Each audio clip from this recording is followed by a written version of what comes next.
নমস্কার, বেঙ্গল এক্সপ্রেসে আপনাদের সকলকে স্বাগত। আপনাদের সঙ্গে রয়েছে আমি কুনামি। এখন দেখে নেব আজকের বিস্তারিত খবরগুলি। আর প্রথমেই যে খবরের দিকে চোখ রাখবো, শিবপুরের অশান্তি এবং তারপর রিষড়ায় গত রাতের গোলমালের পর রাজ্যের সামগ্রিক পরিস্থিতি নিয়ে উদ্বিগ্ন বাংলার সাংবিধানিক প্রধান। শিলিগুড়িতে G20 প্রস্তুতি বৈঠক ছেড়ে কলকাতায় ফিরে আসেন সিভি আনন্দ বোস। কলকাতায় পৌঁছেই রাজভবনে নয়, গাড়ি নিয়ে সোজা বেলঘরিয়া এক্সপ্রেসওয়ে ধরে রাজ্যপালের কনভয় পৌঁছে যায় রিষড়ার গন্ডগোল কবলিত এলাকায়। সরেজমিনে ঘুরে দেখেন সেখানকার পরিস্থিতি। রেলগেট চত্বর এবং রিষড়া স্টেশন পরিদর্শন করেন তিনি এবং সেখান থেকে কড়া বার্তা দিলেন রাজ্যপাল। তিনি বললেন, রাজনীতির দুর্বৃত্তায়ন কোনোভাবে বরদাস্ত করা হবে না।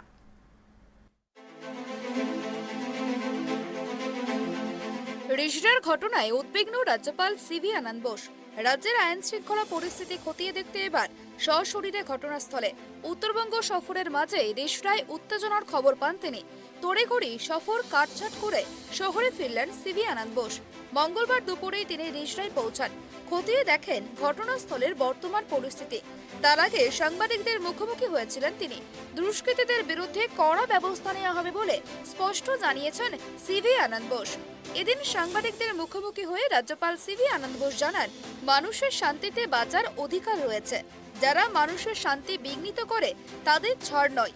দুষ্কৃতীদের বিরুদ্ধে কড়া ব্যবস্থা নেওয়া হয়েছে। যে কোনো মুহূর্তে মানুষের অধিকার প্রতিষ্ঠা করতে হবে। নৈরাজ্য সৃষ্টিকারীদের যে কোনোভাবেই রেয়াত করা হবে না। তা এদিন রাজ্যপালের বার্তায় আবারও স্পষ্ট হয়।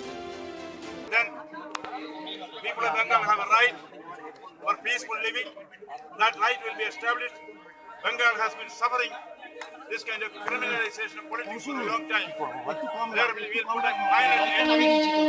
In this, there is a political differences. The government of India, the state government, political parties, the media, the common man, the silent majority, will all join hands and see that homocracy is rooted out in this democratic land. We see this as a result of those who have connived against India, break India apart, and those who are against its nation, destabilize it, and also to see that Atmanirbhar Bharat, which our Prime Minister Narendra Modi has declared, they are trying to prevent it. Atmanirbhar Bharat also includes Atmanirbhar Bengal. We will strive together, we will root out the forces of evil, the Lucifers, the Mammons. We will certainly see they have no place in society. Peace will be established. Peace will be established. Criminals will be put behind bars. And never ever will this be allowed to repeat in this noble state. এদিকে সোমবার দিনভর পরিস্থিতি নিয়ন্ত্রণে থাকলেও সোমবার রাত 9:30 থেকে ফের রিষড়াতে শুরু হয় গন্ডগোল। বোমাবাজি করা হয় বলে অভিযোগ। স্টেশনে লোকাল ট্রেন দাঁড় করিয়ে দেওয়া হয়। পুলিশ কাঁদানে গ্যাস সেল ফাটিয়ে পরিস্থিতি নিয়ন্ত্রণে আনার চেষ্টা করে। বিশাল পুলিশ বাহিনী মোতায়েন করা হয় এলাকায়। ঘটনার প্রভাব পড়ে হাওড়া বর্ধমান মিল লাইনে। রাতে দীর্ঘক্ষণ ট্রেন চলাচল বন্ধ হয়ে যায়। মঙ্গলবার সকালেও থমথমে পরিস্থিতি রিষড়ায়। শ্রীরামপুর এবং রিষড়ার কিছু অংশে জারি 144 ধারা। টহল দিচ্ছে বিশাল পুলিশ বাহিনী। এদিনই ধর্নার বসার ঘোষণা করেছিলেন বিজেপি রাজ্য সভাপতি সুকান্ত মজুমদার। রিষড়া কাণ্ডে পুলিশের বিরুদ্ধে পক্ষপাতিত্বের অভিযোগ তুলেছেন তিনি। এদিকে জানা গিয়েছে, সুকান্ত ধর্নায় বসার আগেই তার মঞ্চ খুলে দেওয়া হয়েছে। উল্লেখ্য, রাজ্যে অশান্তির ঘটনা নিয়ে গত শুক্রবারই রাজ্যপাল সিভি আনন্দ বোসকে ফোন করেছিলেন কেন্দ্রীয় স্বরাষ্ট্রমন্ত্রী অমিত শাহ। তিনি রাজ্যের আইন শৃঙ্খলা পরিস্থিতি নিয়েও রাজ্যপালের থেকে খোঁজ খবরও নেন বলেই জানা গিয়েছে। রাজ্যের বিরোধী দলনেতা শুভেন্দু অধিকারী রাজ্য সরকারকে নিশানা করেছিলেন। সরব হয়েছিলেন বিজেপির রাজ্য সভাপতি সুকান্ত মজুমদারও। মুখ্যমন্ত্রী মমতা বন্দ্যোপাধ্যায় কড়া বার্তা দিয়েছেন, কোনো রকম অশান্তির ঘটনা ঘটলে বরদাস্ত করা হবে না। রিষড়া থেকে সোমনাথ ঘোষের report, tribe TV. Up Bandel লোকালে নেমে রিষড়ায় অশান্ত এলাকায় যাওয়ার চেষ্টা করেন বিজেপি সাংসদ লোকেট চট্টোপাধ্যায়। ট্রেন থেকে নামতেই পুলিশ হুগলি সাংসদকে ঘিরে ফেলে। পুলিশের সঙ্গে বেশ কিছুক্ষণ বাকবিতণ্ডার পর প্ল্যাটফর্মে বসে পড়েন লোকেট। তার দাবি, রেল স্টেশনে 144 ধারা নেই। পুলিশ জানায় 144 ধারা জারি থাকায় ফিরে যেতে হবে লোকেট চট্টোপাধ্যায়কে। রামনবমীর মিছিলকে কেন্দ্র করে উত্তপ্ত রিষড়া। সুকান্ত মজুমদারের পর পুলিশের বাধার মুখে পড়লেন লোকেট চট্টোপাধ্যায়।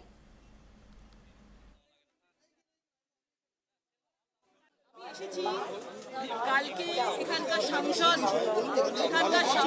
এসছেন, রেলের সবকিছু দেখে গেছেন, ঘুরে গেছেন, পরিদর্শন করে গেছেন। কেন আমাদেরকে আটকাচ্ছে?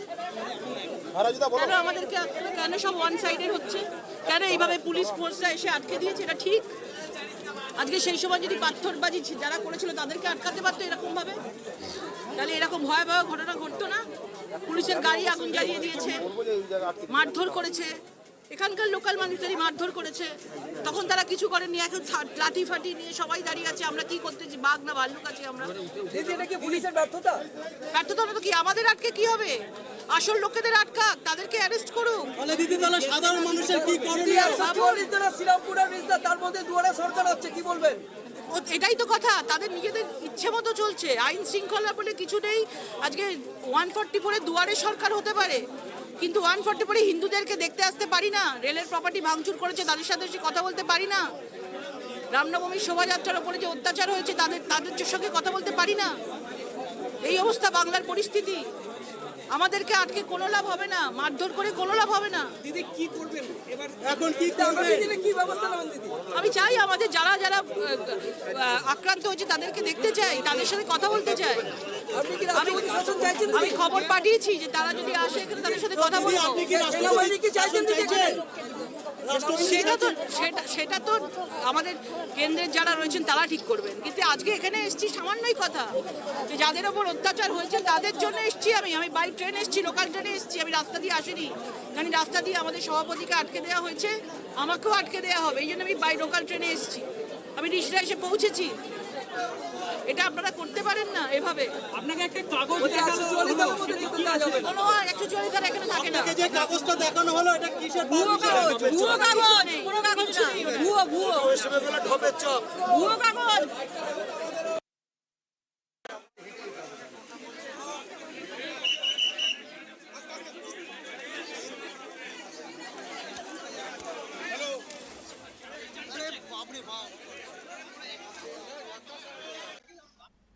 এই মুহূর্তে রিসরা নিয়ে সরগরম রাজ্য রাজনীতি।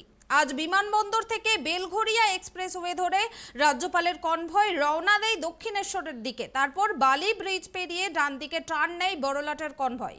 সেখান থেকে হিন্দমোটর হয়ে পৌঁছে যান রিসরায় রাজ্যপাল। সোমবার রাতে যেখানে নতুন করে অশান্তি ছড়িয়েছিল সেই 4 নম্বর রেলগেটের কাছে যান রাজ্যপাল। রাজ্যপাল সিভি আনন্দ বোস পাহাড় সফর কাটছাট করে মঙ্গলবার কলকাতায় ফেরেন। তারপর বিমানবন্দর থেকে রিসরায় চলে যান তিনি। বেলা 12:30 নাগাদ তিনি রিসরায় পৌঁছন। নিজে পরিস্থিতি না দেখা পর্যন্ত স্থির থাকতে পারছিলেন না, তাই এই ঝটিকা সফর রাজ্যপালের।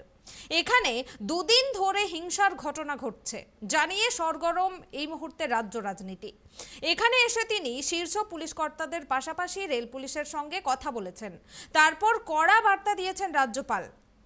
আইন শৃঙ্খলার প্রশ্নে তিনি যে আপোষ করবেন না সেটাও বুঝিয়ে দিয়েছেন। রাজ্যপাল হিসাবে বাংলায় আসার পর এই প্রথম কোনো ঘটনার প্রেক্ষিতে ঘটনাস্থলে গেলেন রাজ্যপাল সিভি আনন্দ বোস। আজ মঙ্গলবার বিমানবন্দর থেকে বেলঘরিয়া এক্সপ্রেসওয়ে ধরে রাজ্যপালের কনভয় রওনা দেয় দক্ষিণেশ্বরের দিকে। তারপর বালি ব্রিজ পেরিয়ে ডান দিকে টার্ন নেয় রাজ্যপালের কনভয়। সেখান থেকে হিন্দমোটর হয়ে তিনি পৌঁছে গিয়েছিলেন রিসরায়। এই মুহূর্তে আমরা আজকের সারাদিনে রিসরায় কি কি ঘটনা ঘটলো এই বিষয়ে আমরা বিস্তারিত জানবো, বিস্তারিত আলোচনা করব। আমার সঙ্গে নিউজ ডেস্ক থেকে লাইভ জুড়েছেন ট্রাইব টিভির প্রতিনিধি গৌতম। গৌতম, আজকে সারাদিনও মানে কি কি ঘটলো রিসরাতে? দেখো কুনামি, আজকে দিনের শুরুটা যেটা হয়েছিল সেটা হচ্ছে যে রাজ্যপাল তার নির্ধারিত কর্মসূচি উত্তরবঙ্গে সেই কর্মসূচি বাতিল করে তিনি ছুটে এসেছেন রিসরাতে। এটা হচ্ছে প্রথম এবং উল্লেখযোগ্য ঘটনা যে তার আরও দুদিন সফর ছিল উত্তরবঙ্গে। সেই দুদিনের যে মধ্যে ছিল উত্তরবঙ্গ বিশ্ববিদ্যালয়ে তার সমাবর্তন অনুষ্ঠান এবং G20 সম্মেলনের সামিট, সেটাও উত্তরবঙ্গে ছিল। সেটা আগামীকাল তার কথা ছিল সেখানটা যোগ দেওয়ার, কিন্তু এই দুটো গুরুত্বপূর্ণ কর্মসূচি তিনি বাতিল করে সোজা ছুটে আসেন রিসরাতে। কেন? রিসরার ঘটনা যথেষ্ট উদ্বেগজনক হয়ে পড়েছিল এবং রিসরা এসেই তিনি প্রথমেই যেটা করেন সেটা হচ্ছে যে ঘটনাস্থল পরিদর্শন করেন। ঘটনাস্থল পরিদর্শন করে চন্দননগরের পুলিশ কমিশনারেটের সাথে তিনি কথাবার্তা বলেন এবং কথাবার্তা বলে তিনি পুলিশকে কড়া নির্দেশ দিয়ে যান যে এই ঘটনা থামাতে হবে এবং কোনো অপরাধীকে আড়াল করা চলবে না, এবং মানুষের কাছে তিনি বার্তা দেন, মানুষ সহ সমস্ত রাজনৈতিক দলের কাছে তিনি বার্তা দেন যে আমরা, অর্থাৎ মানে আমরা সকলে মিলেই এই রাজ্য এবং রিসরা সহ আমাদের রাজ্যকে শান্তি রাখার প্রয়াস রাখবো, এই বার্তা দিয়ে যান। সেকেন্ডলি যেটা আমরা দেখতে পাই, এরপরেই আমরা দেখতে পেলাম যে রাজ্যপালের কাছে কিন্তু ছুটে গিয়েছিলেন সুকান্ত মজুমদার। তুমি জানো যে সুকান্ত মজুমদার আজকে বিজেপি রাজ্য সভাপতি, তাকে আজকেও পুলিশ আটকে দিয়েছিল হাওড়াতে এবং তিনি সেখানে যেতে পারেননি এবং তিনি আজকেও ধর্ণায় অবস্থানে বসেছিলেন। তারপরে বেলা 2টো নাগাদ তিনি চলে যান রাজভবনে, সেখানে কিন্তু রাজভবনে গিয়ে তিনি দেখা করেন এবং রাজভবনে গিয়ে তিনি দাবি তোলেন যে এই ঘটনার সরাসরি কিন্তু যে রিসরা বা হাওড়ার যে শিবপুরের ঘটনা, সেটা সরাসরি তিনি কিন্তু বলেন যে কেন্দ্রীয় হস্তক্ষেপের দাবি জানিয়ে আসেন। এবং এরপরে আমরা দেখতে পাই যে রাজ্যপাল কিন্তু নবান্নের কাছে এই রিসরার ঘটনার রিপোর্ট চান। কিন্তু সবচেয়ে বড় উল্লেখযোগ্য ঘটনা আজকের যেটা হচ্ছে যে বঙ্গ বিজেপির কাছ থেকে রিপোর্ট পেয়ে রিসরা, শিবপুর এবং হাওড়া, যে শিবপুর এবং রিসরার যে ঘটনা, যে রামনবমী মিছিলকে কেন্দ্র করে যে উত্তেজনা, যে ভাঙচুর, যে দাঙ্গা হয়েছে, সেই ঘটনার পূর্ণাঙ্গ রিপোর্ট চেয়ে পাঠালো নবান্নর কাছে কেন্দ্রীয় স্বরাষ্ট্রমন্ত্রী অমিত শাহ। অমিত শাহ কেন্দ্রকে, শুধু রাজ্য সরকারকে এই নির্দেশ দিয়েছেন আগামী 3 দিনের মধ্যে রিপোর্ট দিতে হবে। রিপোর্ট তলব করলেন হচ্ছে স্বরাষ্ট্রমন্ত্রী অমিত শাহ নবান্নের কাছ থেকে। এটা নিয়ে কুণাল ঘোষ যেটা বলেছেন যে কেন্দ্র সরকারের একটা নিয়ম আছে, কোথাও কোনো রাজ্যে কোনো ঘটনা ঘটলে সেটা রুটিন মাফিক একটা রিপোর্ট চেয়ে পাঠানো, সেটাই তিনি চেয়ে পাঠিয়েছেন এবং এটা কোনো আশ্চর্যের ঘটনা নয়। এবারে দেখো আরেকটা যে ঘটনা ঘটেছে সেটা হচ্ছে এই যে রিসরা কাণ্ড নিয়ে আমরা দেখতে পেলাম, আজকে রিসরা কাণ্ড নিয়ে দেখতে পেলাম যে সমাজের যারা বিদ্বজন মানুষ, অভিনেতা থেকে লেখক, শিল্পী বা কবি, সাহিত্যিক যারা রয়েছেন রাজ্যের, তাদের একটা প্রতিনিধি দল তারা কিন্তু খোলা চিঠি প্রকাশ করেছেন এবং এই খোলা চিঠিতে তারা ইঙ্গিত দিয়েছেন, এটাই বলতে চাইছেন মানুষের কাছে, যে এটাই বলতে চাইছেন যে ধর্মীয় মিছিলের নামে রাজনৈতিক মেরুকরণ করা হচ্ছে এই রাজ্যকে, এই রাজ্যের এই ধর্মীয় মেরুকরণ করা বন্ধ হওয়া উচিত, এই আবেদন রেখেছেন। এবং তুমি জানো এই খোলা চিঠিতে অপর্ণা সেন থেকে শুরু করে তোমার অনুপম রায়, বিখ্যাত শিল্পী গায়ক শ্রীকান্ত আচার্য, অনির্বাণ ভট্টাচার্য, এরা কিন্তু সকলেই, কৌশিক সেন, এরা সকলেই কিন্তু এই খোলা চিঠিতে স্বাক্ষর করেছেন। আর একটা জিনিস হচ্ছে যে তোমাকে যেটা বলবো সেটা হচ্ছে রিসরার এই ঘটনা নিয়ে শুভেন্দু অধিকারী, যিনি বিরোধী দলনেতা, রাজ্য বিধানসভা বিরোধী দলনেতা, তিনি কি দাবি করেছেন? তিনি সরাসরি এই রাজ্যে 355 ধারা প্রয়োগের দাবি জানিয়েছেন। অর্থাৎ 355 ধারার অর্থ হচ্ছে কেন্দ্রীয় শাসনে চলে যাবে আর কি। এই কেন্দ্রীয় শাসন শুধু নয়, মানে তার পাশাপাশি এটাও বলেছেন যে এএনআই দাবি, অর্থাৎ কেন্দ্রীয় সংস্থা যেটা রয়েছে এএনআই, সেই এএনআই দিয়ে তদন্ত করতে হবে। পাশাপাশি তার আর একটা দাবি, সে দাবি হচ্ছে যে এই যে রিসরা, হাওড়া, শিবপুর, এই অঞ্চলগুলোকে উপদ্রুত অঞ্চল হিসেবে ঘোষণা করা এবং 1 মাসের জন্য উপদ্রুত অঞ্চল হিসেবে ঘোষণা করতে হবে। এবং শুধু তাই নয়, গোটা এই শিবপুর, হাওড়া যে অঞ্চলগুলো আছে, যে থানাগুলো রয়েছে, সেখানে সমস্তটাই কেন্দ্রীয় বাহিনী চালাবে, এরকম দাবি করেছেন শুভেন্দু অধিকারী। এদিকে আরেকটা যেটা ঘটনা দেখে দাঁড়িয়েছে সেটা হচ্ছে যে তোমার সুকান্ত মজুমদারের পরে কি সুকান্ত মজুমদার যেমন আজকে তোমাকে পথ আটকে ছিল আজকে পুলিশ, ঠিক তেমনি আজকে লকেট চট্টোপাধ্যায়, বিজেপির সাংসদ, যিনি হুগলির সাংসদ, সেই সাংসদ, তিনি কিন্তু রিসরায় আসতে চেয়েছিলেন, যার বাই রোডে তিনি আসতে পারবেন না দেখে তিনি লোকাল ট্রেনে চেপে এসেছিলেন এবং দেখা গেছে সেই লোকাল ট্রেনে চেপে যখন তিনি রিসরা স্টেশনে নামেন, সেখানেই কিন্তু পুলিশ তাকে আটকে দেয় এবং প্রতিবাদে লকেট চট্টোপাধ্যায় তিনি কি করেছেন, তিনি প্ল্যাটফর্মে বসে বিক্ষোভ অবস্থান শুরু করে দেন। এই যে পরিস্থিতি, এটা কিন্তু সামগ্রিক যে রাজ্যের আজকে পরিস্থিতি, সেই পরিস্থিতি অনুযায়ী যে রাজনৈতিক যে মানে চাপান উত্তর সেটা কিন্তু চলছে। আমরা দেখতে পাচ্ছি বিজেপি একের পর এক কর্মসূচি নিচ্ছে, কোথাও ধর্ণা অবস্থান করছে, কোথাও বসে পড়ছে, কোথাও রাজ্যপালের কাছে যাচ্ছে, কোথাও হাইকোর্টে যাচ্ছে, বিভিন্ন জায়গায় বিজেপি যেমন করছে এই যে রিসরা ঘটনা নিয়ে তারা রাজনীতি পাল্টা কিন্তু তৃণমূল কংগ্রেস কিন্তু থেমে নেই। তুমি জানো যে আজকে তুমি জানো যে আর একটা বড় ঘটনা হচ্ছে, সেটা হচ্ছে যে রামনবমীর মিছিলে যে দুষ্কৃতীকে বন্দুক হাতে নাচতে দেখা করতে গিয়েছিল সেই দুষ্কৃতী তাকে কিন্তু পুলিশ গ্রেপ্তার করেছে মুঙ্গের থেকে। রাজ্যের পুলিশ, এই রাজ্যের পুলিশ ঝাড়খণ্ডের মুঙ্গের থেকে তাকে গ্রেপ্তার করেছে এবং সুমিত শাহ তার নাম, এবং সে স্বীকার করেছে হ্যাঁ সে বন্দুক নিয়ে কিন্তু রামনবমীর মিছিল এসেছিল। এবং এটাও তৃণমূল কংগ্রেসের নেতৃত্ব যারা রয়েছেন, কুণাল ঘোষ, শশী পাজা, এরা কিন্তু পরিষ্কার করে বলে দিয়েছেন যে এই রামনবমীর মিছিলকে কেন্দ্র করে বাইরে থেকে বহু দুষ্কৃতীদের আনা হয়েছিল, সেটাও প্রমাণ হয়ে গেছে যে এই সুমিত শাহকে ধরার ক্ষেত্রে। এরকম নানান ঘটনাবহুল অবস্থা নিয়ে আজকে রাজ্যের পরিস্থিতি কিন্তু আরও উত্তেজনাপূর্ণ হয়েছে এবং আরও রাজনৈতিক চাপার উত্তর বেশি হয়েছে। কেননা এরপরে তুমি আজকেই জানো যে আজকের থেকে এই যে কেন্দ্রীয় ব্যাপারটা নিয়ে কেন্দ্রীয় বঞ্চনা প্রতিবাদ নিয়ে অভিষেক বন্দ্যোপাধ্যায় তিনি দিল্লি যাচ্ছেন, এটাও ঘোষণা হয়েছে, তিনি দিল্লি অলরেডি চলেও গিয়েছেন, এগুলো তো আছেই। পাশাপাশি সবচেয়ে উল্লেখযোগ্য যে ঘটনা আজকে সেটা হচ্ছে কেন্দ্রীয় স্বরাষ্ট্রমন্ত্রী যিনি রয়েছেন অমিত শাহ, সেই অমিত শাহের রাজ্যের অর্থাৎ রাজ্য প্রশাসন অর্থাৎ নবান্নর কাছ থেকে 3 দিনের মধ্যে এই রিসরার কাণ্ড এবং তোমার গিয়ে শিবপুরের হাওড়ার কাণ্ড, এই কাণ্ড নিয়ে তিনি রিপোর্ট তলব করেছেন। কুনামি, ধন্যবাদ গৌতম।